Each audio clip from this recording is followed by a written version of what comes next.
Bab 1446. Charlie mengulurkan tangan kanannya untuk menutupi setengah dari wajahnya, dia benar-benar tidak tahu bagaimana harus menanggapi orang tua bodoh ini. Kali ini, Jacob menekan tombol jawab, dan berkata dengan santai, "Hei, Claire, aku kembali dengan Charlie." Dengarkan saja suara marah Claire dari kursi belakang, "Ayah, kamu benar-benar mengecewakanku." Jacob menjerit ketakutan. Telepon jatuh dari tangannya dan jatuh ke dalam celah. Dia tidak peduli untuk mengangkat telepon, dan kembali menatap Claire dengan ngeri. Claire, kamu. Kenapa kamu di dalam mobil?" Claire bertanya dengan marah, "Mengapa saya tidak bisa berada di dalam mobil? Jika saya tidak di dalam mobil, apakah saya tahu bahwa Anda telah tergelincir?" Jacob tiba-tiba tampak seperti diinjak, dan berseru, "Oh, jangan bicara omong kosong, kapan aku curang?" Claire berkata, "Kamu dan bibi itu sudah berada pada titik di mana kamu dapat mengirim hadiah yang begitu mahal satu sama lain, dan kamu menggendong ibumu, berkencan dan makan malam secara pribadi. Apa ini jika tidak curang?" Yakub buru-buru berkata, "Ini bukan penggelinciran. Bibi dan saya sangat hormat, dan tidak pernah melewati batas selama setengah langkah. Selain itu, ibumu dan aku terpisah dan tidak punya perasaan. Perceraian adalah masalah waktu, meskipun saya benar-benar selingkuh, itu tidak bisa disebut selingkuh, itulah awal dari sebuah hubungan baru." Kamu, wajah kecil Claire yang marah memerah, dan matanya berkaca-kaca dan berkata, "Bagaimana kamu bisa melakukan ini? Saya selalu berpikir Anda adalah ayah dan suami yang baik. Tetapi saya tidak menyangka bahwa Anda telah menjadi begitu berlebihan sekarang. Anda telah bersama ibu selama lebih dari 20 tahun. Selama lebih dari 20 tahun pasang surut, meski tidak ada cinta, kasih sayang keluarga selalu ada, bukan? Anda setidaknya harus memberi ibu setidaknya rasa hormat Anda." Jacob menjelaskan, "Saya tidak merendahkan dia. Jika saya tidak menghormatinya, saya akan berdamai dengan Anda bibi. Karena aku menghormatinya, aku harus menceraikannya secara resmi, lalu ikuti bibi dan tetap bersama." Claire menangis dan bertanya, "Mengapa kamu harus menceraikan ibuku dan bersama bibi itu? Tahukah Anda bahwa praktik ini tidak bermoral? Apakah bibi itu tahu bahwa menjadi pihak ketiga, tidak bermoral terlibat dalam pernikahan orang lain?" Jacob juga cemas, dan berseru, "Bibi Anda bukan pihak ketiga. Ibumu adalah pihak ketiga." Claire tercengang, "Ayah, apa yang kamu bicarakan?" Jacob berkata dengan dingin, "Aku tidak sedang berbicara omong kosong. Aku seharusnya bersama bibimu. Saat itu, jika ibumu tidak terlibat sebagai pihak ketiga dan membawaku ke Wisma untuk membuka kamar setelah aku mabuk, bagaimana bibi kamu bisa meninggalkanku?" Setelah itu, Jacob sangat bersemangat dan melanjutkan, "Claire, tahukah kamu betapa tidak memalukannya ibumu saat itu? Dia dan bibi Anda adalah teman sekamar dan sahabat. Dan saya adalah pasangan pria sahabatnya. Teman. Tapi dia benar-benar melakukan S3X dengan saya ketika saya mabuk, dan bahkan berlari untuk pamar dengan bibi Anda, memaksa bibi Anda untuk meninggalkan negara saat itu, dan kemudian memaksa saya untuk menikahinya dengan mendapatkan kehamilan dengan Anda. Dia adalah pihak ketiga yang tidak memiliki moral." Saat Claire mendengar ini, dia benar-benar terpana. Dia mendengar dari ibunya bahwa ayah memiliki cinta pertama saat itu, tetapi ketika ibu berbicara tentang cinta pertama itu, dia selalu mengatakan bahwa ayahnya tetapi dia tidak pernah menjelaskan apa yang terjadi di antara mereka. Oleh karena itu, dia selalu berpikir bahwa orang tuanya sedang jatuh cinta secara normal, tetapi ada gelombang pendek di tengahnya. Namun, setelah mendengar apa yang ayah katakan hari ini, dia menyadari bahwa ternyata ibu ketigalah yang terlibat dalam hubungan antara ayah dan wanita lain. Ini benar-benar membalikkan pemahamannya tentang perasaan dan cinta antara orang tuanya selama 2 dekade terakhir. Bab 1447. Tepat ketika Claire tercengang dan tidak tahu bagaimana menanggapi untuk sementara waktu, Jacob, yang berada di kopilot, sangat sedih hingga dia menangis dan tersedak. Saat itu, ibumu dan saya dapat mengatakan bahwa kami tidak memiliki dasar emosional. Untuk berbicara hati nurani, saya bahkan berbicara dengannya sebelum mabuk malam itu. Saya belum mengatakan beberapa kata. Anda harus dapat melihat bahwa bibi Anda jauh lebih baik daripada ibu Anda dalam segala aspek. Tidak mungkin bagi pria normal untuk melepaskan making Anda dan memilih ibumu. Saya benar-benar dipaksa untuk tidak berdaya. Dengan mengatakan itu, Jacob melihat keluar jendela dengan tatapan sedih, dan berkata dengan sedikit kesakitan, pada awalnya, aku telah merencanakan kehidupan setelah lulus dengan BBMU. Kami akan belajar di Amerika Serikat bersama setelah lulus. Anda harus tahu bahwa sangat populer untuk pergi ke luar negeri pada tahun-tahun itu. Semua orang menajamkan kepala mereka dan mengebor. Apa yang kami berdua pikirkan pada saat itu adalah bahwa jika perkembangan di Amerika Serikat lebih sesuai, maka kami akan menikah dan menetap di Amerika Serikat, dan kemudian kami akan memiliki kehidupan imigran dengan talenta kelas atas. Rencananya sangat jelas, bisa dikatakan cerah. Tapi, apa hasilnya? Akibatnya, karena saya minum terlalu banyak anggur di pesta itu, ibumu mengambil keuntungan darinya dan memaksa bibi Anda pergi, menghancurkan kebahagiaan hidup saya, dan menghancurkan semua rencana hidup saya. Mengapa saya tidak termotivasi dan bingung selama bertahun-tahun? Saya tinggal di rumah sepanjang hari, dan saya tidak bisa melihat penampilan lulusan universitas terkenal? Bukankah karena ibumu menghancurkan lintasan hidupku di awal, aku kehilangan arah dan motivasi untuk bekerja keras? Setelah mengatakan ini, emosi Yakub tidak bisa lagi ditarik, dan dia berteriak dengan keras, ini hanya dalam hidupku. Jika sudah rusak, tidak bisa lagi diperbaiki. Bagaimana dengan Anda yang Anda lihat hanyalah bahwa ibumu tampaknya dianiaya? Tapi pernahkah Anda berpikir tentang bagaimana saya hidup selama 20 tahun terakhir? Bagaimana suasana hati saya? Claire juga tersedak dalam diam. Dia benar-benar tidak menyangka bahwa ayahnya telah dianiaya selama bertahun-tahun. Bahkan lintasan kehidupan yang semula ditetapkan telah mengalami perubahan yang mengguncang bumi karena campur tangan ibu sebagai pihak ketiga. Awalnya, ayah dan bibinya mungkin pergi ke Amerika Serikat untuk studi lebih lanjut, menikah, dan menjadi pemimpin sosial. Tapi kemudian, setelah ayah dan ibu menikah, mereka menjadi sia-sia di mata nenek, dan Ado yang tidak bisa membantu. Belakangan, ayah juga menyerah sama sekali dan menjalani hidup santai setiap hari. Tentu saja, ini karena kegagalannya sendiri untuk membuat kemajuan, tetapi secara keseluruhan disebabkan oleh campur tangan pihak ketiga berupa ibunya. Agar adil, ibu menghancurkan ayah seumur hidup. Dia mengubahnya dari seorang mahasiswa yang bersemangat menjadi seorang pria paruh baya dekaden berminyak. Dalam 2 dekade terakhir, ayahnya pasti sangat dianiaya, tetapi dia tidak pernah menyebutkan kata-kata ini sebelumnya. Selain itu, karakter ibunya sangat agresif, dan dia adalah penggagas semuanya. Ayah pasti tidak bisa berbicara dengannya, jadi dalam keluarga ini, ayah tidak memiliki siapapun untuk mengeluh. Kemudian keluhan ini, mereka harus hidup di perutnya selama 20 tahun. Memikirkan hal ini, dia tidak bisa membantu tetapi merasa dianiaya untuk ayahnya. Jadi, dia menangis dan menghibur, "Ayah, jangan menangis, ini salahku. Aku tidak tahu apa yang sedang terjadi, jadi aku menyalahkanmu tanpa pandang bulu, maaf." Jacob mengusap matanya dan menghela napas dalam-dalam, "Hei. Ayah tidak ingin kamu meminta maaf padaku, ayah hanya ingin pengertianmu." Claire mengangguk ringan, dan mendesah, "Saya tidak akan terlalu banyak membicarakan bisnis Anda di masa depan. Saya hanya berharap Anda dapat menangani hubungan ini dengan baik." Untuk Claire sekarang, dia tahu ceritanya dan tidak bisa lagi mencegah ayahnya menghubungi Mei King. Namun, dia adalah putri kandung Elaine.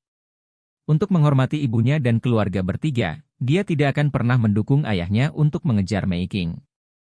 Oleh karena itu, dia merasa satu-satunya hal yang dapat dia lakukan sekarang adalah berhenti mengkhawatirkan hal-hal di antara orang tuanya. Apakah itu keluhan mereka saat itu atau keterikatan mereka sekarang, mereka tidak pernah peduli. Yakub tidak berharap putrinya dapat mendukungnya dengan pendirian yang tegas dan tidak ikut campur. Itu sudah hasil terbaik yang bisa dia pikirkan. Jadi dia senang dan berkata, "Oh, Claire, kamu bisa melakukan ini. Ayah sangat berterima kasih padamu." Claire mendesah pelan dan berkata, "Ayah, jam tangan yang diberikan Bibi, kamu tidak boleh memakainya saat kamu di rumah, jangan sampai ibu melihatnya dan bertanya apa yang terjadi." Bab 1448. Saya mengerti. Jacob mengangguk dengan penuh semangat, dan melanjutkan, "Saya tidak akan pernah memakai jam tangan ini di rumah di masa depan." Meskipun Charlie di samping tidak berbicara, tetapi ketika dia mendengar ini, dia sedikit lega untuk Jacob. Benar-benar tidak mudah baginya untuk menjadi orang tua. Faktanya, alasan kenapa dia menoleransi Elaine selama bertahun-tahun terutama karena Claire. Kalau bukan karena putrinya, dia tidak selalu bisa menanggungnya. Jadi bisa dilihat dari sini kalau kakeknya tidak ada gunanya, setidaknya cinta paternalnya untuk Claire masih sangat besar. Terlebih lagi, bahkan ketika dia ditanyai oleh Claire, dia tidak pernah mengatakan bahwa keluhan selama 2 dekade terakhir disebabkan oleh keberadaan Claire, dan dia layak menerima 2 kata cinta ayah. Kembali ke Thompson, Charlie hendak pergi ke komunitas, dan tiba-tiba melihat Nanako berdiri di gerbang komunitas dengan memakai topeng. Meski topeng menutupi wajahnya, Charlie tetap bisa menentukan bahwa wanita ini adalah Nanako berdasarkan bentuk tubuh, gaya rambut, dan perasaannya. Melihat bahwa dia mengemudi lebih dekat, Nanako pertama-tama mengambil beberapa langkah ke sisinya tanpa sadar, tapi dia mungkin melihat Jacob dan Claire di dalam mobil, jadi dia berhenti lagi. Charlie tahu bahwa istri dan lelaki tuanya ada di dalam mobil, dan tidak bisa berhenti untuk menyapanya atau bertanya apa yang dia lakukan di sini, jadi dia hanya bisa mengemudi di mobil dulu, berpikir untuk membuat alasan nanti, dan keluar. Untuk melihat-lihat. Mobil kembali ke Villa Thompson. Sebelum mobil Charlie berhenti, Jacob sudah menyingkirkan arloji yang diberikan oleh Mei King. Setelah mobil berhenti, dia buru-buru mendorong pintu dan keluar dari mobil untuk menyembunyikan jam tangan di BMW-nya. Melihat ini, Claire hanya bisa menghela nafas pelan, dan berkata kepada Charlie dengan suara rendah, "Tiba-tiba aku merasa bahwa ayahku sangat menyedihkan. Dia pasti telah dianiaya selama bertahun-tahun, kan?" Charlie mengangguk dan berkata, "Ayah, dia telah ditekan selama 26 atau 7 tahun, dan dia mungkin sudah lama pingsan ketika dia berubah menjadi orang lain." Claire bertanya kepadanya, "Apakah Anda mengetahui hal-hal ini sejak lama? Kamu tidak tampak terkejut sama sekali bagiku?" Charlie berkata, "Terakhir kali saya menemaninya ke alma maternya untuk menghadiri reuni kelas, saya mendengar orang lain membicarakannya." Claire tiba-tiba mengangguk, dan bertanya padanya, "Lalu kenapa kamu tidak memberitahuku?" Charlie berkata tanpa daya, "Tepat setelah kejadian ini, ibu menghilang dalam sebuah kecelakaan. Pada saat itu, kamu sepertinya telah kehilangan jiwamu, dan kamu hanya ingin menemukan ibumu. Bagaimana saya bisa menambah masalah untuk Anda?" Claire mengangguk sedikit, dan menghela nafas lagi. Charlie memikirkan Nanako di pintu, dan berkata, "Ayah dan ayah akan masuk dulu, dan aku akan keluar." Claire bertanya dengan rasa ingin tahu, "Mengapa kamu keluar begitu larut?" Charlie berkata, "Saya akan membeli beberapa tablet pelindung hati untuk ayah." "Bukankah dia minum alkohol?" Claire berkata, "Lepaskan aku." Charlie melambaikan tangannya, "Pergilah dengan ayah. Jika ibu mengomelinya lagi, kamu bisa membantu sedikit berdamai." Bab 1449. Ketika Charlie keluar dari villa, tidak ada bayangan Nanako di pintu. Dia melihat sekeliling beberapa kali, tetapi Nanako tidak ditemukan.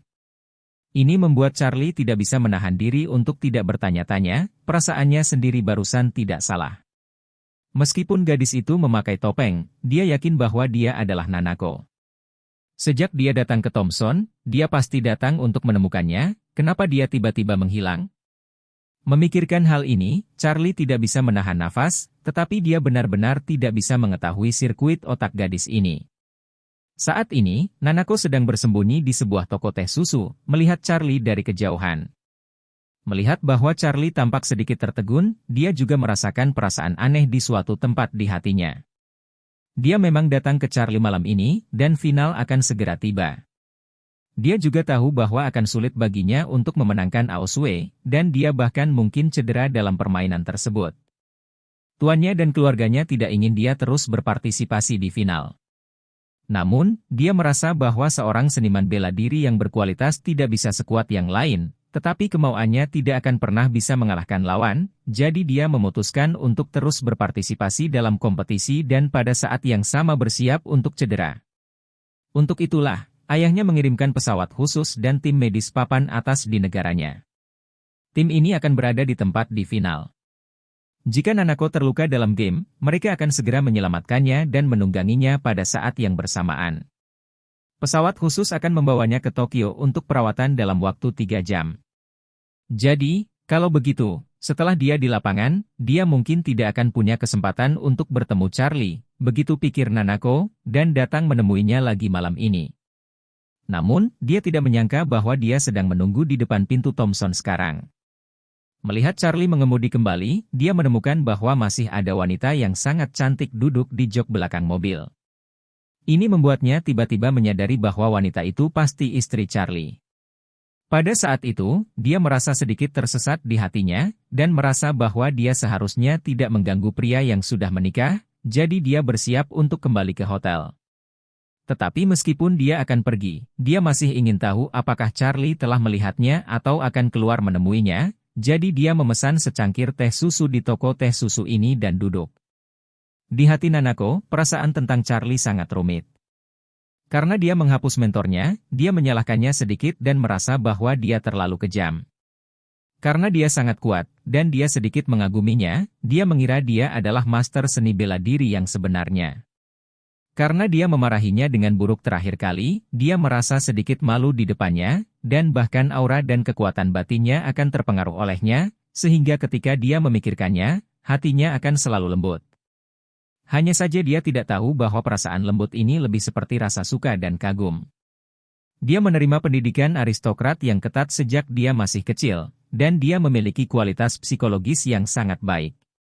Tapi baru-baru ini, setiap kali dia memikirkan Charlie, detak jantungnya semakin cepat baginya untuk menopang dirinya sendiri.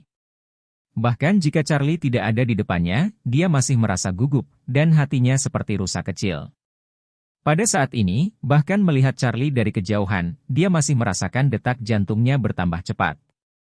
Terlebih lagi, ketika dia melihat ekspresi Charlie agak disesalkan, dia merasakan ledakan kegembiraan di dalam hatinya. Persis seperti ketika dia berada di atas ring, melihat mata Charlie dengan sedikit tertekan, membuatnya sangat puas. Bab 1450.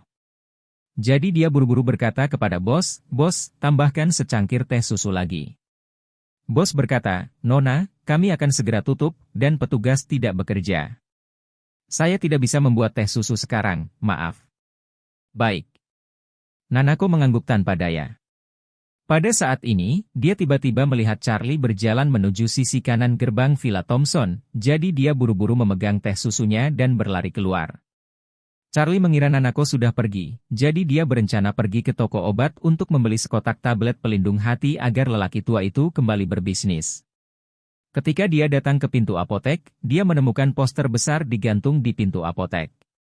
Sarah, yang cantik dan menawan, sedang menggandeng JX Wei-san. Ada juga slogan yang ditulis tangannya, "Obat tradisional baru, produk dalam negeri baru, saya percaya JX Wei-san." Di bawah, ada tanda tangan pribadinya. Charlie melangkah ke toko obat dan menemukan bahwa beberapa orang sedang berkonsultasi dengan penjual. "Hei, nak, aku ingin JX Wei-san didukung oleh Sarah, berikan aku kotak." "Beri aku kotak juga." "Aku juga ingin." Penjual itu tersenyum dan bertanya, "Kalian semua membelinya untuk koleksi, kan?" "Bagaimana Anda tahu?" Salah satu pria bertanya dengan heran, "Apakah Anda juga penggemar Sarah?" "Betul sekali." Penjual itu tersenyum, "Saya adalah penggemar Sarah. Saya membeli JX Wei-san hari ini." Hampir semuanya adalah penggemarnya. Bagaimanapun, ini adalah pertama kalinya dia mendukung produk sebenarnya, yang cukup bisa dikoleksi. Setelah berbicara, penjualnya berkata lagi, "Saya mendengar bahwa obat ini cukup efektif, dan memiliki efek yang baik pada berbagai ketidaknyamanan pada limpa dan perut. Anda bisa membelinya sebagai obat stok." Seorang pria muda yang mendapatkan satu kotak berkata, "Saya akan menyimpan kotak ini secara keseluruhan, tapi saya tidak mau membukanya dan memakannya. Saya akan membelinya nanti saat saya membutuhkannya. Di sini untuk mengumpulkan salinannya dulu." Ketika Charlie melihat ini, dia tidak bisa menahan keterkejutannya. Dia benar-benar tidak menyangka bahwa pengaruh Sarah bisa begitu kuat sehingga penggemar akan berbondong-bondong membeli produk yang dia dukung dan kembali untuk mengumpulkannya. Saat dia terkejut, beberapa orang lagi datang untuk membeli JX Wei-san, setidaknya satu kotak, dan bahkan lebih dari 10 kotak. Setelah akhirnya menunggu orang yang membeli JX Wei-san pergi, Charlie melangkah ke konter dan berkata, "Halo, tolong bawakan saya sekotak tablet pelindung hati." Penjual itu mengangguk, mengambil sekotak tablet pelindung hati dan menyerahkannya kepadanya, dan berkata, 39,8, terima kasih." Charlie bersenandung, memindai kode untuk membayar, dan kemudian keluar dari toko obat dengan membawa tablet. Ketika dia keluar, dia melihat bahan-bahan di tablet ini, dan dia berpikir bahwa banyak pria sekarang ini yang minum di bar, dan alkohol merusak hati. Tidak peduli seberapa sedikit Anda minum, itu akan merusak hati Anda. Oleh karena itu, obat pelindung hati harus memiliki ruang pasar yang besar di dunia. Ada banyak resep klasik yang telah hilang dalam 9 rahasia surgawi yang mendalam, termasuk tidak hanya resep untuk bedak perut, tetapi juga resep untuk melindungi hati.